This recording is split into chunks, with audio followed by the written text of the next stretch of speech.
दरवर्षीप्रमाणे या वर्षी देखील शुभम 1 वर्ष मोठा झाला. तर आज आहे 18 एप्रिल म्हणजे शुभमचा बर्थडे तर शुभमचा होता, पण खुश आम्ही होतो कारण की शुभम 5 वर्षानंतर आमच्या बरोबर बर्थडे करतोय. मग काय पार्टी जोरातच होणार. दुपारच्या तडकत्या फडकत्या उन्हात आमची गँग निघाली शुभमचा बर्थडे सेलिब्रेट करायला. तर आम्हाला जायचं आहे हिडन वॉटरफॉल म्हणजे डोमजिरा वॉटरफॉलला. बर्थडे कोणाचा आहे? शुभमचा आहे. मग खायला पण एकदम स्पेशल लागेलच ना. आम्ही पण शिवनेरीवरून चिकन घेतलं, तर मग त्यांनी मस्तानवर घेतलेलं कारण की त्याला चिकन वगैरे नाही चाललं. काकाचे डोकं खाऊन केक घेऊन निघालो आम्ही वॉटरफॉलला. तर म्हणे काय माहित कोणत्या रस्त्याला घेऊन आलेला. रस्ता बघा ना किती खराब आहे. रस्ता किती पण खराब असला तरी चालेल, पण तन्मयचा कधी नाद नाही करायचा.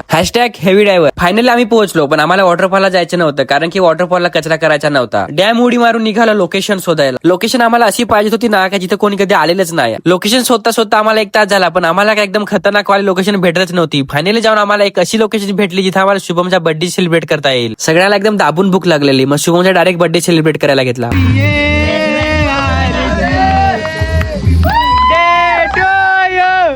Happy birthday to you. Cake कापून झाला, सगळ्यांनी चाराचारी केली. टाइम न करता आम्ही डायरेक्ट जेवायला बसलो कारण की सगळ्यांना फार भूक लागलेली. मग सगळे एकदम दाबून जेवले. सगळे जेवले, पण तन्मयचं काय जेवण संपत नाही. जेवण तर सगळ्यांचे करून झालेलं, आता बाकी होतं ते फक्त डान्स करायचं. मग सगळ्यांनी डान्स करायला घेतला. सो एन्जॉय करो डान्स को, आणि डान्स पसंद आहे तो एक लाईक भी कर देना.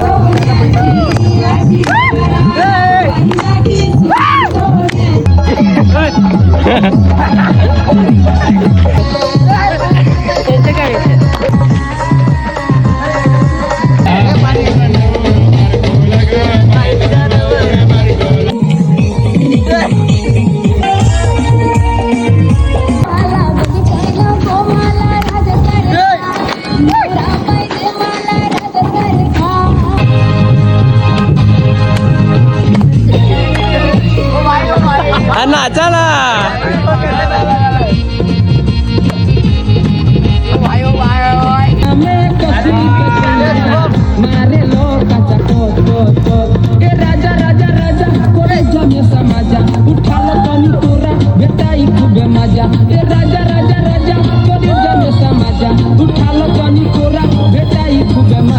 बर्थडे तर संपला, पण आठवणी कायम राहतील. व्लॉग आवडला असेल तर फॉलो पण करून जा.